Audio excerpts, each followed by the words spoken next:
नमस्कार, मैं हूं Mamta Verma. DAV e learning classes में आपका हार्दिक स्वागत है। हम अध्ययन कर रहे हैं बीए तृतीय वर्ष के लिए शंबुक का। शंबुक एक लंबी कविता है जगदीश गुप्त की, बहुत ही अच्छी सी कथा है। तो इसके पूर्व जो प्रसंग था उसमें क्या चलता है कि राम के दरबार में एक ब्राह्मण आया है और उसका जो पुत्र है वो मर चुका है। तो एक हाहाकार मच जाता है। ब्राह्मण कहता है कि कुछ ना कुछ अनर्थ हुआ है कि आपके दरबार में राम राज्य में किसी ब्राह्मण के पुत्र कैसे मर सकता है। तो ये एक सारी जगह पर हाहाकार मच जाती है कि ऐसा लगता है कि कहीं ना कहीं कुछ अनर्थ हुआ है राम से, जो आज राम राज्य में ये बात हमें देखने को मिल रही है। तो राम अपने गुरुजनों को बुलाते हैं कि ऐसा क्या घटित हो गया। तो जब उनके गुरुजन आ रहे हैं तो रास्ते में उनको नारद मिलते हैं। नारद कहते हैं कि राम के दरबार में यहाँ पर राज्य में किसी शूद्र ने तपस्या शुरू की है। शूद्र की तपस्या का अधिकारी नहीं होता, उसने इस नियम को तोड़ा है। इस कारण से ये अनर्थ का एक संकेत यहाँ पर मिल रहा है। इस कारण से जो राम है वो क्रोधित हो जाते हैं। तो एक पुष्पक यान लेकर वो शंबुक नहीं पता, नाम नहीं पता होता, तो शूद्र को ढूंढने के लिए निकल पड़ते हैं। निकलते कैसे हैं? पुष्पक यान से। पुष्पों से बना हुआ यान है वो नभ में चलता है और उसकी जो गति है वो कैसे चलती है? जैसे राम के मन का वेग है, यानी कि जो राम बात सोचते हैं उसी के अनुसार, यानी कि नीचे उतरना है तो वो नीचे पहाड़ों के बीच में, इसके बीच का चित्रण दिखाया गया है कि पुष्पक यान में राम बैठे हैं और ये कैसा लगता है, नीचे का वातावरण है, पहाड़ों के बीच से गुजरते हैं। तो हमने इससे पहले जो इस कविता को पढ़ रहे थे तो उसमें था कि वो पुष्पक यान है वो दंडक वन में धीरे धीरे नीचे उतरता है, दूब पर उतरता है राम के मन के वेग के अनुसार। तो उसमें अब दिखाया गया है कि ये वन देवता जहाँ पर दंडक वन में पुष्पक यान पहुँचता है उसके बाद का अगला चित्रण है वन देवता। इस शीर्षक का अंक का नाम है।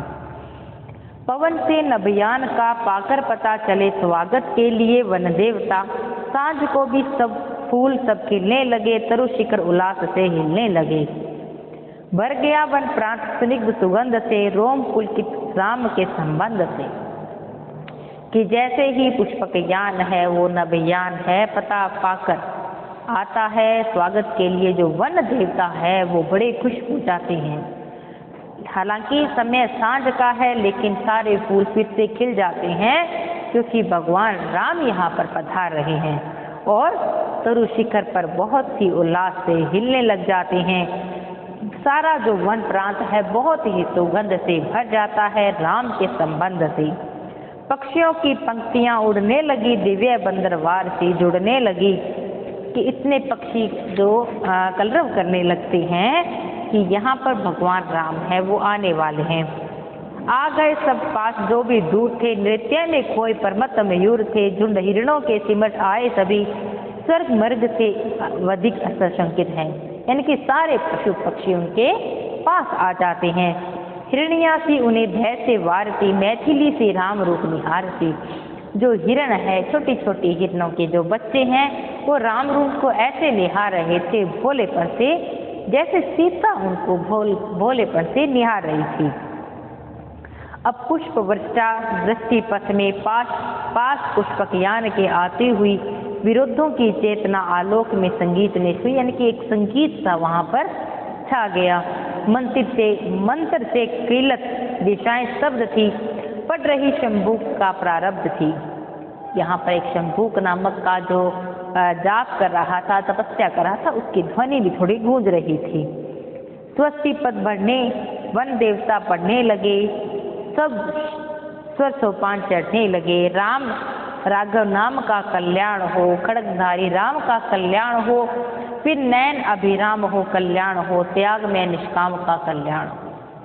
यानी कि वन देवता है वो वनस्पति बोल उठी कि राम का कल्याण हो, जो तलवार हाथ में है वो उसका कल्याण हो, नैनों से सुंदर राम का कल्याण हो, त्याग में प्रतिमूर्ति का कल्याण हो। इतनी कुछ पाकर इतना कुछ, रतन जटित किरीट रवि प्रतिबिंब साहिल उठा, उत्तर कर नभयान से श्री राम हुए नत्थे हुए। जब राम है वो नतमस्तक होती हैं, वहाँ पर उतरते हैं दंडक वन में, तब जो सूर्य है वो भी झुककर ऐसे लगता है कि उन्हें प्रणाम कर रहे हैं। स्वस्ति वाचन का मधुर स्वर चिन्ह ले गई सारे दिशाएं चिन्ह, गूंज से अनुगूंज रचती रही, हो गई स्वर मात्र सारी लही, कि सारी जो धरती है वो गुंजायमान हो गई उल्लास से। उभर आई राम की पदचाप, वेद मुखरित मौन अपने आप, हृदय पर अंकित चरण की छाप, संतप्त धरती का मिटा संताप। कि जो धरती जो तप रही थी एक संताप मिट गया धीरे से, जैसे ही भगवान राम है जो पांव रखते हैं धरती पर। तो वहाँ पर जो वन देवता है वो उनका स्वागत करते हैं। स्वागत करते हुए क्या कहते हैं, यहाँ 14 वर्ष तक तुमने किया वनवास, तुम नहीं वन से अपरिचित, हमें है विश्वास। उस समय तुम थे बटोही राज सत्ताहीन, किंतु अब तुम राजपद पर हो चुके आसीन। तुम अयोध्या पति बने रघुवंश के सिरमौर, स्वतः सब कुछ जानते हो, अब हम कहें क्या और। वन देवता कहते हैं कि यहाँ पर तुमने 14 वर्षों तक वास किया है, यानी कि जो 14 वर्ष का वनवास था वो इसी वन में किया था। तो वन देवता कहते हैं कि ये वन तुमसे बिल्कुल भी अपरिचित नहीं है। उस समय तुम एक केवल यात्री बनकर आए थे, बिल्कुल तुम्हारे पास राज सत्ता नहीं थी, लेकिन आज तुम राजा के रूप में आए हो, राज्य पद पर आसीन हो चुकी हो, तुम अयोध्या वंश के सिरमौर हो, सब कुछ जानते हो, और आपसे हम क्या कहें। सुना है फैली है तुम्हारी योजनाएं, पर अगर सीमित रही योजनाएं तक, आयोजन तक योजनाएं, यदि पहुंच पाई नहीं भूखे जनों तक योजनाएं, पर्वत नदियों पठारों तक निर्जन यह योजनाएं।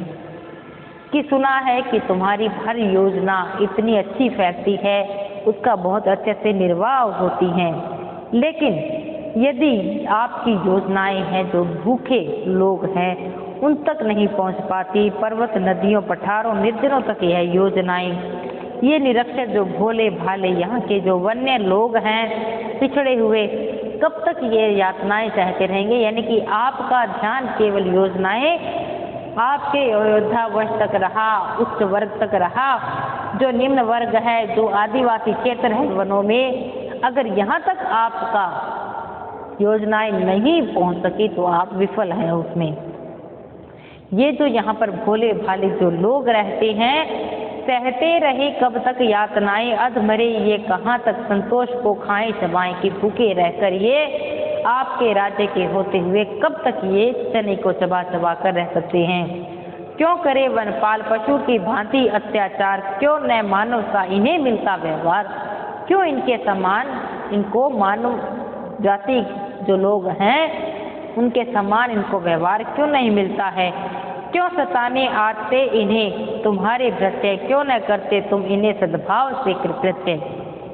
इन्हें भी अपनत्व का साधन मिले, धन मिले या ना मिले पर ईंधन मिले, ये चना अपने चबाकर हाथ चाटेंगे या रहेंगे मौन अपना पेट काटेंगे। काम करने में इन्हें लज्जा नहीं लगती, क्या भली इनकी तुम्हें सज्जा नहीं लगती।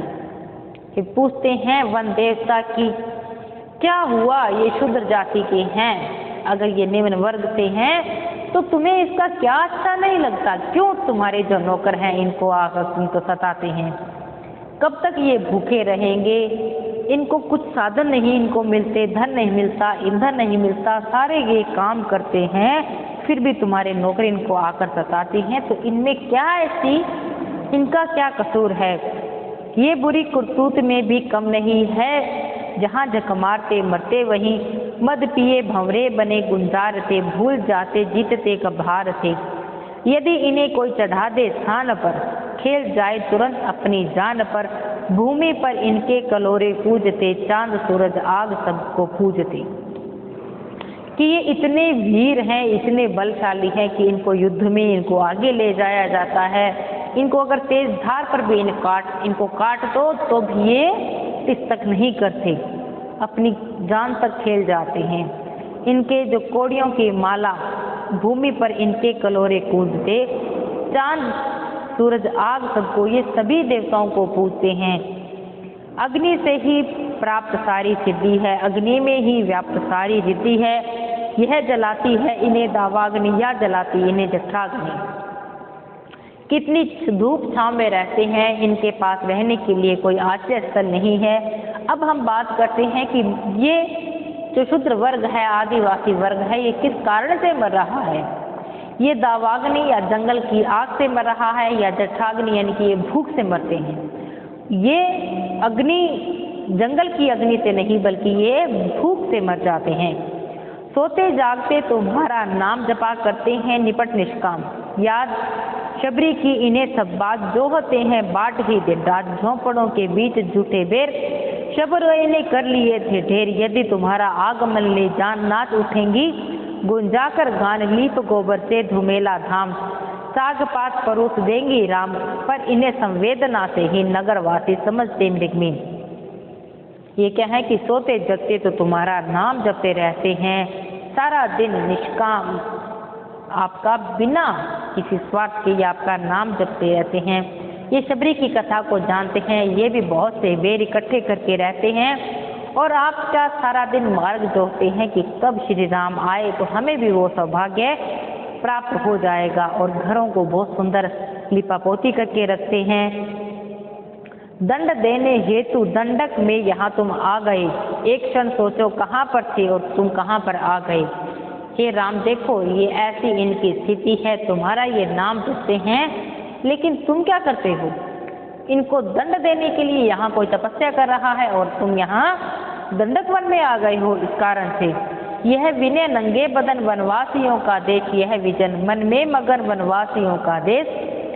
तुम यहाँ उतरे गगन से लिए पुष्पक यान, यहाँ अभावों भरा सुप्त उदासियों का देश। राम तुम नगरवासी हो, चक्रवर्ती हो, सुपासी हो, विजन ही करना नहीं अवमानना, विजन को अपना स्वजन ही मानना। कि यहाँ पर जो नंगे बदन यह लोग रहते हैं, विनय निवेदन है कि ये वनवासियों का देश है। तुम यहाँ पर उतरे हो गगन से पुष्पयान लेकर यहाँ पर उतरे हो, यहाँ अभावों भरा इतना अभाव है इन लोगों के पास, लेकिन राम तुम तो नगर में रहने वाले हो, चक्रवर्ती हो, सारा सुख तुमको प्राप्त होता है। विजन की यहाँ, लेकिन यहाँ पर कोई नहीं रहता, बहुत ही कम लोग रहते हैं। विजन यानी कि निर्जन जो क्षेत्र होता है उसका तुम अपमान मत करना। इस विजन को अपना ही जगह मानना, ऐसे नहीं समझना कि तुम परदेसी हो। विनत हो जब राम आगे बढ़े, सहसा हुई कुछ अनुतप्त लोचन को, इंद्रजाल लगा उसी क्षण वहनी भीमाकार बनकर व्यापने लगा। कि ऐसे ही जब ये बातें सुनते हैं तो राम को मन ही मन में एक क्रोध उत्पन्न होता है कि ये क्या हो रहा है। लगा जैसे राम के भीतर जो क्रोधाग्नि थी वो बाहर निकल गई और अचानक जंगल में आग दिखाई देने लग जाती है, आग लग जाती है। आग आगे आग पीछे, आग ऊपर आग नीचे, बस की अंधाधुंध छाई, हर दिशा में आग, घिर गए सब जीव कौन भाग। कि इतनी दावाग्नि है, दावानल है वो बढ़ चुकी है कि चारों ओर आग लगी है। यानी कि राम के क्रोध का विकराल रूप धारण प्रकृति कर लेती है। कि इसमें तरु शिखर फल खिल रहे अंगार, मांगते थे जंतु पानी मिल रहे अंगार। कि पानी नाम की तो कोई वस्तु ही समाप्त हो गई थी कि जीव जंतु पानी के लिए मर रहे थे उस अग्नि की गर्मी से। और जो झरने का पानी था खोलने को आ गया से नरझरों का तीर, खड़ी चारों ओर घेरे आग का प्राचीर। जो नदियों का झरनों का जो जल था वो उबलने लग गया, इतना गर्म हो गया उस अग्नि के कारण। तैरते थे चाल शंकित, कांपते थे नेत्र, खुल गए जो रुद्र के शत शत नेत्र। ऐसे लगता है कि रुद्र देवता के अब प्रलय जैसी स्थिति आ गई है। तेज लपटों की लहर से कांपते कुछ कुछ कांच, फूटते फटते हरे फल, चटचटाते बांस की। ऐसे लगता है कि अग्नि के कारण जो आवाजें निकलती हैं कुछ कुछ की, कांच जो घास है उसकी आवाजें आ रही थी और बड़े हरे फल थे वो फूटते हुए नजर आ रहे थे। और जो बांस के जो डंडे थे वहाँ पर लकड़ियाँ लगी हुई थी, बांस के जो पेड़ हैं वो भी चटचटा रहे थे। थरथराते पेड़ पड़ते अर्रा कर टूट, हिंसक पशु उठ भागते जो चल रहे हैं झूठ। ऐसे लगता है कि जैसे कोई बाण छूट रहा है, इस प्रकार से वो पशु है वो भागने लग गए थे। सारी भूमि पर धुआंधार, आकाश में भी बहुत धुआं हो गया था। बिजलियां सी कड़कने लगी, ऐसे लगता कि कराल महाकाल यहाँ पर आ गया हो। इंद्र को भी क्या लगता है एक क्षण के लिए कि जैसे लंका दहन आकर यहाँ हनुमान ने दोबारा लंका दहन कर दी क्या। इस प्रकार का वातावरण देखकर भी इंद्र भी घबरा जाते हैं। तभी प्रकृति सोच रही है, था आना अगर मुनिवेश में आते, तब विपिन को और भी फूला फला पाते। प्रकृति सोचती है राम के लिए कि हे राम, यहाँ तुम्हें आना ही था तो उसी मुनि वेश में आते जो 14 साल तक तुम रहे थे, वैसे ही बनकर आते तो दृष्टि अपनी खो चुकती वन देवता की आंख, पलकियों झुकते की पांखियों की पांख। राम ने रचा माया रूप सीता का अलौकिक, ली परीक्षा अग्नि की जब भस्म होकर उसी में सो गया। कि इसमें राम की जो अग्नि परीक्षा ली थी सीता की, राम ने उसी को वो अग्नि याद आ गई। देख कर उनको घिरा दावाग्नि से अब द्रविद ममता में वही प्रतिबिंब प्रगट हो गया। जिधर देखा राम ने सीता नजर आई वे चकित थे, कि उनको लग रहा था कि इतनी अग्नि में भी उन्हें सीता ही नजर आ रही थी। वे बार बार भ्रम में होते हैं कि यह असत्य है या मात्र परछाई है। तो फिर क्या है कि उनको एक आभास होता है मन ही मन। राम व्याकुल हो उठे फिर जब दिशाओं में हुआ मुद्रित उन्हीं का नाम। उन्हें ऐसा लगा जैसे मैथिली ने ही पुकारा राम। इतने रह नहीं सके, इतने पर भी मौन सहन नहीं कर सका कौन। तभी सहसा चेत हुआ उनको, खड़ग का फल तप तन से छुआ। इंद्रजाल घटा मिटा दावाग्नि का दुर्बोध, सिमट कर मन में समाया पुनः मन का क्रोध। उनको चारों ओर अग्नि दिखाई देने लगी थी। तभी उन्हें खड़ग फल का यानी कि तलवार के बल का उनको सात तन से छुआ, तो उनका इंद्रजाल है जो उनको दिखाई दे रहा था वो अचानक से मिट गया, और वह दावाग्नि जो उनको दिखाई दे रही थी वो अचानक से समाप्त हो गई। क्योंकि मन का क्रोध है वो ऐसे लग रहा था वापस मन में ही समा गया हो। चले वन की ओर शांत, खोज ले सन्मार्ग जो पथ भ्रांत। जैसे ही वो अग्नि समाप्त होती है तो वहाँ से वो राम है वो आगे चल पड़ते हैं। तो यहाँ पर ये आपका एक बंद होता है, ये एक अंश है इसका जो समाप्त होता है। इसके बाद आपका एक नया अंक आएगा दंडकारण्य, वो हम करेंगे अगली क्लास में। आज के लिए इतना ही, मिलते हैं अगली क्लास में, तब तक के लिए धन्यवाद।